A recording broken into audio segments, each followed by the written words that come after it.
आज का पत्रकार परिषद देने का आपका विषय क्या है? अब किस विषय पर आप पत्रकार परिषद दे रहे हैं? हाँ, आज की पत्रकार परिषद जो है टीका टिप्पणी के लिए ली जा रही है।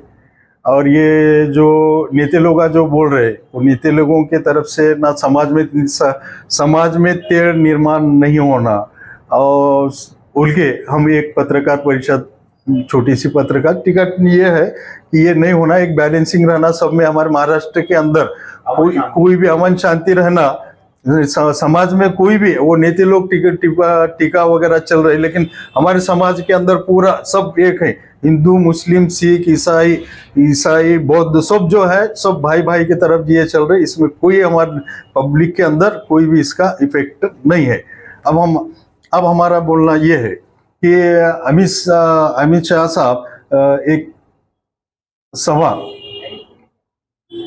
अमित शाह साहब सभे में बोले, अल्पसंख्याकांना आरक्षण नकोच, काँग्रेस अल्पसंख्याकांसाठी आरक्षण घ्यायचे आहे असे हे करत आहे, पण भाजप ते कदापिही होऊ देणार नाही असा निराधार केंद्रीय मंत्री अमित शाह यांनी जाहीर एका सभेमध्ये जाहीर असे बोलून दाखवले आहे। मुस्लिम समाज को आरक्षण नहीं देना ऐसा उनका बोलना है। तो हमारा बोलना है कि मुस्लिम समाज आज के इसमें मुस्लिम समाज आरक्षण भारतीय जनता पार्टी को मंगेवा नहीं है। यानी वो जो बोल रहे उन्होंने बात जो देने की कर रहे, हमारी मागणी ही नहीं, आमची मागणीच नाही। आज भाजपाला किंवा इतर पक्ष आज मागणी नाही, आम्हाला मुस्लिम समाजाला आरक्षण द्या अशी मागणी आज आमच्याकडून नाही, पुन्हा दुसरे करतील ते करी तो भाग पुराणे आज ते मागणी आज नाही ते। तर त्यांनी जे आहे हे विनाकारण म्हणजे एक नवीन प्रश्न सांगून अमित शाह साहेब हे करतात की मुस्लिम समाजाला आरक्षण देणार नाही, आमची मागणी नाही, आणि आम्ही ते तूर्त त्या आमची मागणी मुस्लिम आरक्षणासाठी नाही। दूसरा ये है कि अमित शाह जो बोल रहे हैं कि मुस्लिम को आरक्षण नहीं देना, लेकिन अब महाराष्ट्र के अंदर जो है मराठा समाज आरक्षण मांग रहा है। इसके लिए बड़े बड़े आंदोलन हो रहे, 2-3 साल से जो है इसका आंदोलन की धार तेज कम जो मराठा समाज के पूरे लोग कर रहे हैं, वो हमारे भाई हैं। तो आप जो है पहले अमित शाह साहब उनको हम विनती करते कि पहले मराठा समाज को आप आरक्षण दीजिए, और उसके बाद में धनगर समाज के भी कई आंदोलन हो रहे, उन्होंने भी अपने समाज के लिए आंदोलन की मांगनी कर रहे हैं, तो धनगर समाज को भी आप आरक्षण दीजिए। उसके बाद ये दोनों समाज को आरक्षण देना उनकी मांगनी है। और इसमें आरक्षण जो मांग रहे हैं तो इसमें जो ओबीसी समाज है, ओबीसी समाज के कोटे को बगैर हाथ लगाए के, बगैर ये करे के, बदल करे के ओबीसी समाज का भी वो बगैर हाथ लगाए के इनको आरक्षण देना, दोनों को, ऐसा हमारा बोलना है। दूसरा जो प्रश्न चल रहा है वो प्रश्न है शेतकरी की आत्महत्या। बहुत आत्महत्या, महीने को कम से कम 500 से ज्यादा का फिगर आ रहा है महीने को। शेतकरी की जो आत्महत्या चल रही, कम से कम पेपर में कल के पेपर में आया था, इससे पेपर में आया था कि 500 से ज्यादा आत्महत्या 6 महीने के होंगे। तो वो आत्महत्या बहुत बढ़ गए हुए। तो ये जो है ये सब प्रश्न उधर रहे, लेकिन जो हमारे आज हमारा बॉर्डर ये वगैरह सब सुरक्षित है, लेकिन हमारे आमच्या महाराष्ट्रातले जे शेतकरी आहेत हे सुरक्षित नाहीत। तर शेतकऱ्यांना सुरक्षित असण्यासाठी आमचा केंद्र शासन आणि महाराष्ट्र शासन काय करतो हे आता अत्यंत महत्त्वाचा प्रश्न आहे। आणि माझी हे विनंती आहे की शेतकऱ्यासाठी पहिला प्राधान्य तुम्ही महाराष्ट्र सरकार आणि केंद्र सरकारने दिलं पाहिजे। की मी अमित शाह यांना सांगतो, मोदी यांना सांगतो, आम्ही महाराष्ट्राचे मुख्यमंत्री जे आहेत शिंदे साहेब त्यांना सांगतो की आणि उपमुख्यमंत्री अजित पवार, फडणवीस यांना सांगण्यात येते की आपण महाराष्ट्रातील शेतकऱ्यांच्या आत्महत्या रोखा तुम्ही। याच्यासाठी जे उपाय करता येतील ते उपाय करा। दुसरं आमच्या महाराष्ट्रामध्ये जे आहे स्त्रियावर अत्याचार वाढलेले आहेत, खूप प्रमाण वाढलेले आहेत, त्यांचे सुद्धा एक मोठ्या प्रमाण आकडेवारी आलेली आहे. तर ते स्त्रियांवरील अत्याचार रोखण्यासाठी सुद्धा तुम्ही प्रयत्न केले पाहिजे आणि तुम्ही प्रयत्न करा. आमची अशी विनंती आहे तुम्हाला. दूसरा ऐसा ये है कि योगी साहब जो है महाराष्ट्र में आए थे, उनकी अकोला जिले में एक सभा हो गई. उस सभा के अंदर बोले कि विभाजन टाळा तरच हिंदू सुरक्षित राहतील, हिंदूचे विभाजन टाळा तरच हिंदू सुरक्षित असतील, असे वक्तव्य उत्तर प्रदेशचे मुख्यमंत्री आदित्यनाथ योगी यांनी जाहीर सभेमध्ये केलेलं आहे.